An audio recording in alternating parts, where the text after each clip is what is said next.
5 true Aussie Halloween stories. These stories are from an Australian perspective of Halloween, so they're different from the UK or the US. They've been sent in by subscribers or by friends of mine.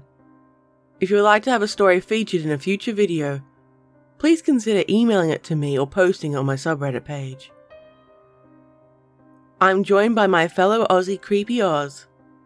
Check him out if you enjoyed his contribution. I hope you enjoy these stories. It was a costume. Sent in by Anonymous.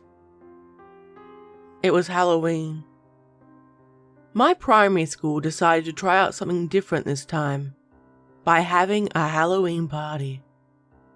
Kind of like the Easter hat parade, and since it was a public school, they tried to keep religion out of it. I think some families protested about it. But I think how the teachers managed to convince the principal to have it was to say it was for charity. I can't remember which one it was exactly. Either way, it was a lot of fun and the first time we were able to try something like this. I was working as a substitute teacher at the school because one of the other teachers was on maternity leave. I later ended up working there as a full-time teacher, and it is where I currently work, so I'm keeping the name and the specific location out of it to protect the students and the school. I hope anyone who listens understands this. All the students and teachers were able to dress up too. Even the teachers who were initially against the idea got in on the action. The kids looked so cute in their costumes and had a great time. We didn't want there to be a competition, so the school gave every child a Halloween bag. I know some parents don't like the idea, but it's for fun and nothing more. Some of the teachers brought in extra costumes and things in case parents didn't have time or couldn't afford a costume for their child. We didn't want anyone to be left out. The parent helpers got dressed up too. The hall was set up with spooky skeletons, ghosts, and other Halloween items. There were Halloween-themed movies playing, G-rated of course. Even in the playgrounds we set up out there as well. From what I saw, everyone was having a fantastic time and were enjoying themselves. Parents brought in food decorated with pumpkins, ghosts, spiderwebs, and that sort of thing.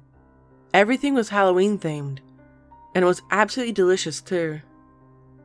Near the end of the day, all the students were being herded inside the hall for the principal to speak to them about something. I hate assemblies nearly as much as the kids do. There were some kids lingering by the fence, talking to who looked like some of the parents in costumes. I didn't recognize the costumes or who they were. For the most part, I met all the parents while I was setting things up. And I walked towards the group. One of the students, a girl in year 5, age-wise for those who don't know, she would have been about 9 to 10 as an estimate guess. When I was getting closer, I noticed one of the men trying to encourage the girl to go out and get into the car with them. Like most schools, parents couldn't just take the kids without informing the school and signing that they were taking the child out. This was done to prevent people from snatching kids. I called out. I can't remember what I said exactly, and started running towards the students in the car. I was scared for the girl's safety, and she stepped back. I think she was confused. They yelled at her, but must have realized it was a lost cause. They got in the car and sped off. I tried to memorize the license plate number, but I couldn't see enough of it. I asked the children who he was and what he wanted from them. They told me they didn't know who he was. Any of them, actually. And they said that they knew the girl's family. I asked her if she recognized the voice and she shook her head. She looked incredibly embarrassed. I took the students to the head teacher quietly. The police were called and a file was made. From what I know, there were no arrests, mainly due to not being able to identify them. All the information given by the students and I was broad. Same with the car. It was a model that was incredibly popular in our state. While the event had been a success overall, it raised enough questions so people were wary to try it again, so there have been no more Halloween parties at school. More importantly, I worry about the men in the car. Would they try something else some other time? I hope they don't come back to prey on the students. Halloween Party Scare. Sent in by Anonymous. Hey, so this story is about what happened at a Halloween party my friends and I had in the bush. The bush is kind of like our forest, but not really. I'm not sure how to explain it to Americans, but we're basically in the middle of nowhere. I wouldn't say we're necessarily in the outback though.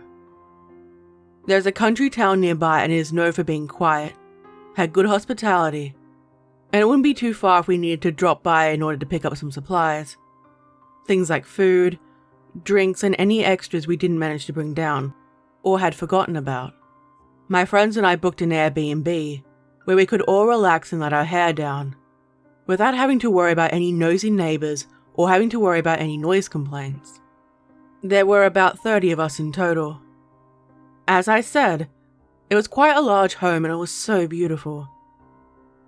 None of us could afford a property like this. It was a fancy country home that was surrounded by beautiful gardens, acres of paddocks and some bushland.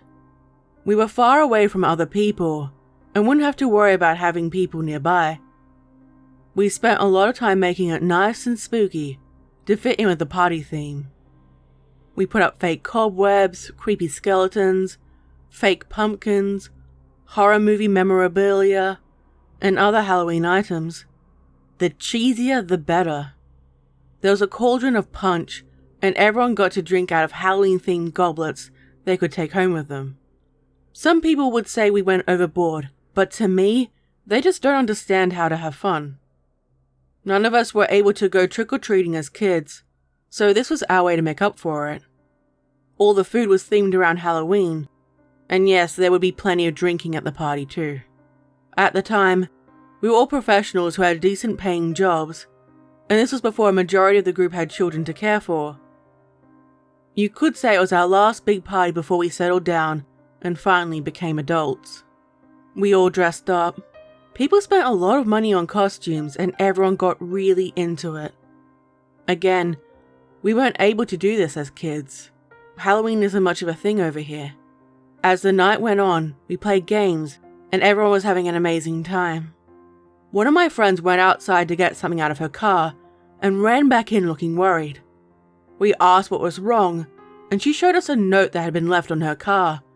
It said, "You're going to die, bitch." Now, my friend group would occasionally do pranks on each other, but nothing quite like this. A couple of our friends went outside to check some of the other cars, to make sure they hadn't received the same treatment. While not all the cars had them, I'd say maybe around 70% of them had notes on them. The threats varied.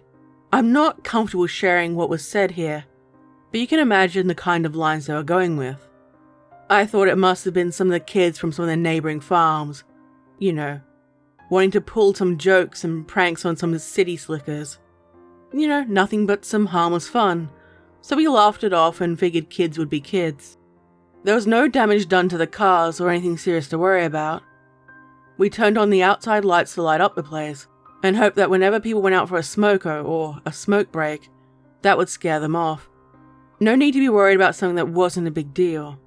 Only, as the night progressed, things began to get a lot worse.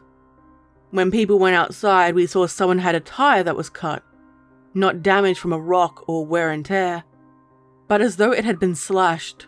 No one saw anything, no one saw who did it. Another car looked like a bucket of blood had been spilt over the windshield, blocking the view, and until it was cleaned, no one would be able to drive it. It wasn't paint. It was blood. It smelled exactly like blood. Things were quiet for a long time. This was beginning to unsettle us quite a lot. But we kept partying. Things were quiet for a long time. We figured whoever it was must have gotten bored and went to cause chaos somewhere else. We went inside for a toast to celebrate, and came out to the sound of shattering glass. A group of people with balaclavas broke the windows of multiple cars at the same time. Enough was enough. We chased them off, but not before the damage had been done. We called the police, and the police came out to inspect the damage, mainly for insurance purposes, and to keep a paper trail of the incident in case it got worse. The police didn't find anything, and weren't really any help. We contacted the Airbnb owner and told her what happened. She said it was the first time anything like this had happened, and since there was no damage to the property itself, I don't think she was all that concerned about it other than a potential bad review. The cars had to be towed to a mechanic's to be repaired, and people carpooled in order to get home. We all cleaned up, and it was such a downer on the evening. We were all having so much fun together. It was a shame that it happened this way. I was in the back seat as we were driving down the long dirt driveway as we headed back. When I looked back at the home, I could have sworn I saw someone wearing a hoodie waving at me from the side of the road. I'm not sure why this happened on this day. I don't know if we had offended them or anything like that. I haven't had any other weird things happen or anything like that. Most of my Halloween parties since have been much smaller and quieter affairs at home. So, this is the last time anything weird like this has ever happened to me.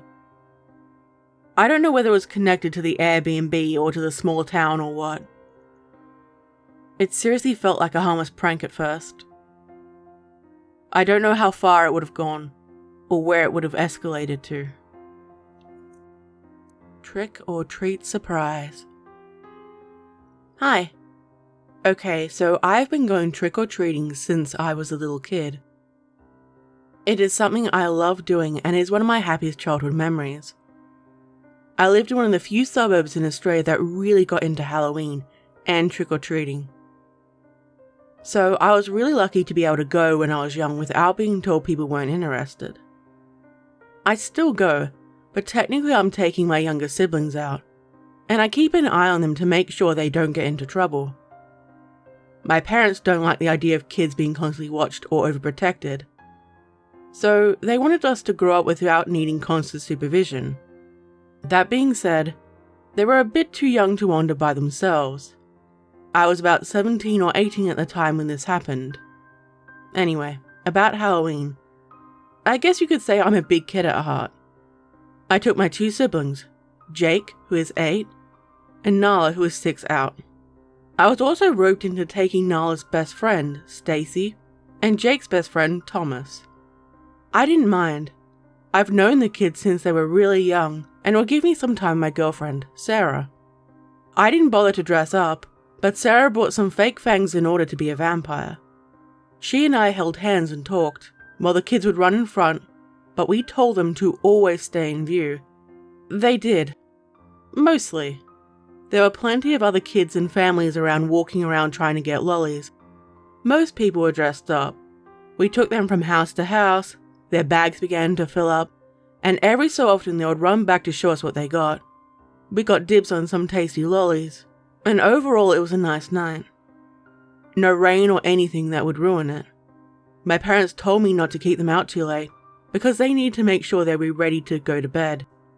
Tomorrow was a school night, so she didn't want them to be tired. A lot of people were making little goodie bags filled with lollies and any extras to give to the kids, mainly to stop one greedy little shit from taking a massive handful and not leaving any for anyone else. This is what my parents did too. I only mention it because it is relevant later on. The streetlights were on and it was darker than I wanted it to be. I herded up the kids and began to walk home. My girlfriend and I listened as my siblings both excitedly told me how much they got, what compliments they received, and what other awesome costumes they saw. They were already talking about what they wanted to wear next year already.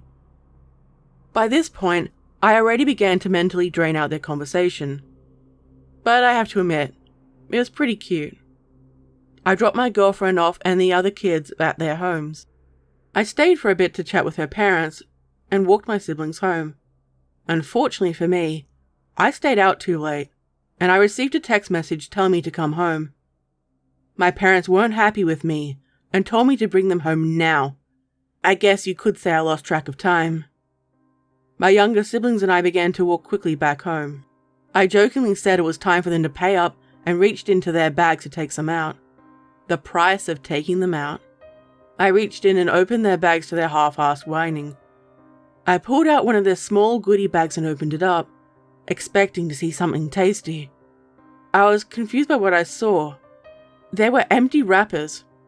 Okay, kinda mean, but a trick. Pretty harmless. My siblings ran into the house screaming happily about what they received, while I stopped on the front step, tipped out the contents of the bag, and saw a rusty razor blade. And I held it in my hand for a few minutes. There was also a rock, a dried piece of broccoli or something. I didn't care about the random extras. Without the rusty razor blade, it would have been kind of funny. But the blade? I was completely taken by surprise by this. I could have cut my hand when I reached in. I figured that was their plan too. I would have needed a tetanus shot if it hurt me. I've heard rumors and old wives' tales of people trying to tamper with lollies, but I never believed it. I asked my brother which house this one came from. He couldn't remember. I asked my sister. She couldn't remember either.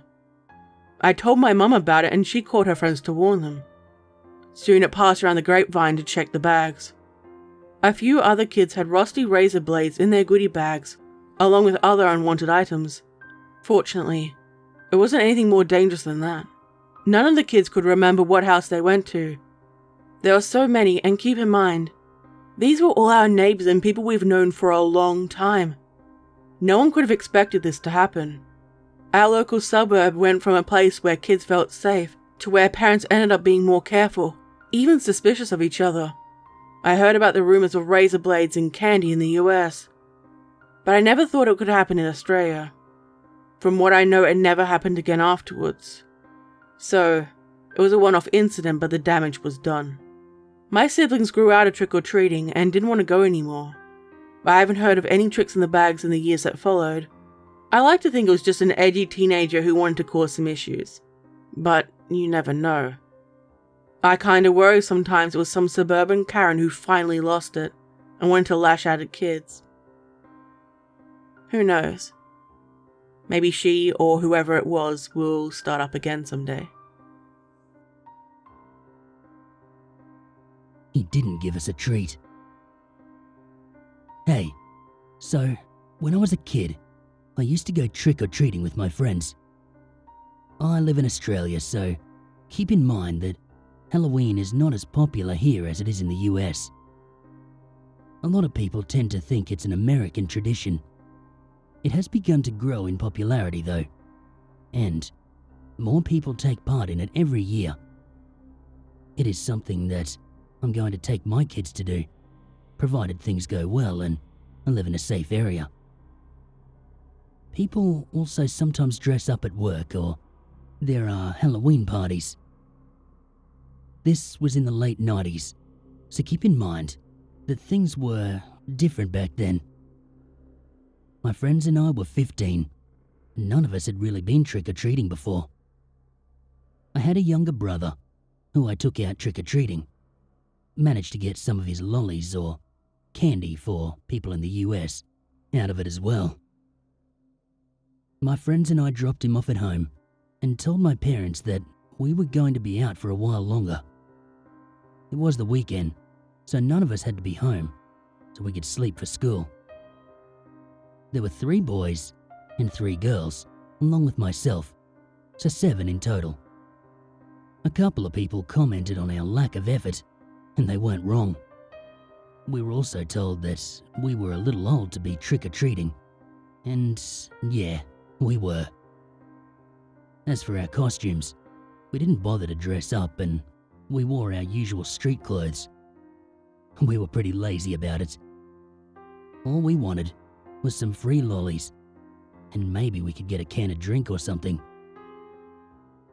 The area we lived in was pretty safe, mostly families, but it was in a low-income area, so the types of people here tended to vary a lot It was not uncommon for kids to be out playing late in the afternoon or staying out until the streetlights came on. So, until around 6 or 7 p.m. We generally had a good idea about the types of people who lived around here, and we adjusted our behaviour accordingly, depending on who was around. We walked and knocked on several doors along the stop. Quite a few people told us they weren't interested, and some blatantly told us to fuck off. We weren't surprised and joked about how we would come back later to egg their houses. We were absolutely full of shit, of course, because we wouldn't do it. We were laughing and carrying on like idiots while we walked and walked towards the dimly lit house at the end of the street. Usually, when people didn't leave their lights on, it was a sign that they were not interested and to just leave them alone. We were being little arseholes. So I guess you could say we did invite this to happen to us. We ran up to the door, knocked loudly, and giggled. We could hear the faint sound of a television in a nearby room. I can't remember what was on the TV at the time. There were no signs that the person was going to get up and open the door. The footsteps and the sound of keys. We knocked again, even louder this time, and a man came to the door. He opened it roughly and stared down at us with an exhausted and angry expression. When he opened the door, I smelled the aroma of garbage. I think he was a hoarder too. He looked rough as guts. He smelled like he hadn't showered in a long time. His beard was messy and it had food scraps in it. His PJs were stained and they smelled disgusting. There were these dark circles underneath his eyes. Looking back, he looked like he was going through a rough time. I regretted knocking on that door, and I stepped backwards. I think I murmured an apology or something. Before he had a chance to ask us what we wanted or what we were doing, my friends were being dicks and called out aloud, "Trick or treat," at him, while holding up their plastic bags in hopes of treats being put inside it. The man blinked to himself, murmured that Halloween was an American tradition and that he didn't celebrate it, and that he wanted for us to leave him be, and that he didn't have anything he could give us anyway. It was difficult to understand what he'd been saying because he was mumbling this under his breath. He tried to close the door, but one of my friends kicked at it and threatened to egg his house if he didn't give us anything. We were kids, but I have to admit, I was shocked to hear my friends behave like this. We could be pretty obnoxious at times, but that was something else. I can't remember if I told them to stop or not. I was so surprised by what happened. My friend must have pushed the man too far, because this man reached for a baseball bat he had by the side of the door and swung it at our friends. He screamed at us, telling us that he was going to fuck us all up and not to come near his house ever again, or we would get what was coming to us. We all screamed and began to run away as fast as we could to escape him. Yeah, we were cowards and wasted no time in running away as fast as we could. For someone who looked the way he did, he could move really fast. I looked back now and then. When we went around the block, he must have stopped and we all caught our breaths at one of the local parks. We were breathing and started laughing. I don't think we ever tried to go trick-or-treating after that. I'm a parent now, and you can bet that I make sure that my children are always incredibly respectful when we go trick-or-treating these days.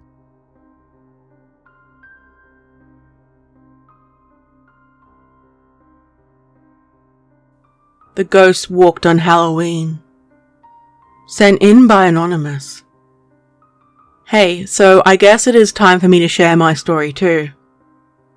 I don't know much about Aboriginal folk tales or anything like that. I can't really even say I know much about the Australian cryptids or things. It is something I'd like to learn about more though. I think there's something like the Yowie and the Bunyip. I don't know. Anyway, this was in the early 2000s, so social media isn't like how it is now. It was still very much in the early stages. People spent more time on forums rather than on MySpace or Facebook.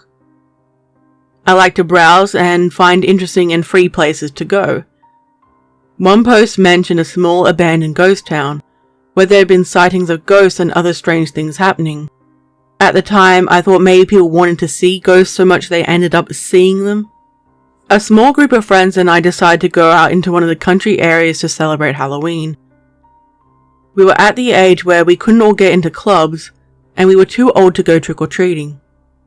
None of us had the funds for a decent house party either, and none of our parents would have agreed to it anyway. And so, we all decided to give this a try. Fortunately for us, Halloween fell on a weekend, so we didn't have to worry about school. Not that it was a priority for any of us at the time. It wouldn't have been the first time we skipped school for one reason or another. So we decided this was best to do. We got some grog, or alcoholic drinks, some snacks and some other things. You know, more naughty things if you get my drift. We drove out to the middle of nowhere, you know, where the skies are clear from the smog of the city, and we wouldn't bother anyone. You know when people say that the veil between the living and the dead is weaker on Halloween? I think it is true. So we found the abandoned town. It was so far gone that the roofs were no longer on the buildings and it only had exposed brick. What we didn't realize at first was that we were at an old graveyard. We played some music, got the drinks out and started having a good time. We were drunkenly singing along with the music, eating, and we didn't have a single care in the world. It was an amazing night. As the night drawled on, we started talking about ghost stories in order to fit the theme of the night. One of my friends started telling us some stupid story I'm pretty sure was quoted from some awful horror movie, hoping to pass it off as his own. We laughed, and one of my friends, one of the ones who was more into spooky stuff, wanted us all to use an Ouija board. All of us instantly said no to that. The same friend who said his stupid story started going on about some bullshit Ouija story that he and his other group of friends experienced. He's always kind of questionable when it comes to integrity. As the night went on though, both his jokes and his stories began to get a lot easier to listen to. It got really chilly though, and I wrapped a picnic blanket around my shoulders. We all complained about the cold and little things started happening. We felt like we were being watched. You know that feeling when you can sense eyes on you? We had that. We could have sworn we heard the faint sounds of children whispering and laughing around us. Whenever we turned to look, it would be quiet again. Now, we weren't exactly clear-minded, if you know what I mean. I don't want to incriminate myself with that, but you get my drift. You know that feeling you get when you shouldn't be somewhere? And if you stay, you're going to get in trouble? I was starting to get that.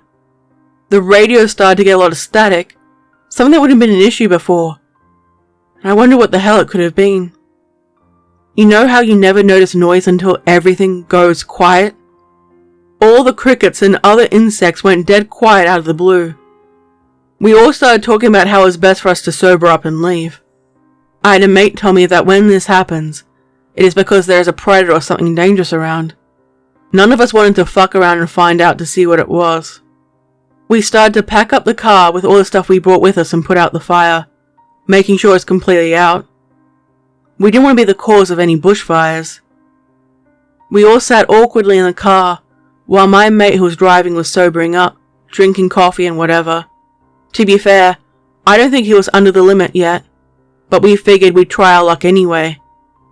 As he was about to drive off, we started to hear the laughing and talking again. That was enough for us. We were out of there. He began to speed down the deserted road. I looked back and saw a group of shadow figures watching us go. There was even a flickering light there too. I don't want to ever go back to that place again. So yeah, be careful what you do on Halloween. I didn't used to believe in ghosts or spirits before, but this experience turned me into a believer. I don't want to think about what would have happened to us out there if we stayed. My Halloween since have been quiet, and I hope to keep it that way. I hope you enjoy these stories. Please check out my amazing guest, Creepy Oz. He does a lot of Aussie-based stories on his channel. This video is made with the support of my incredible channel members, Patreon subscribers, and all my viewers. Thank you so much for supporting me. Don't forget to check out my social media, including my merch store and my Throne account. Don't forget to leave a comment and tell me what you thought of the video. Like, subscribe, and share it around. Stay safe, my little spooklings. And remember, I'll be watching you.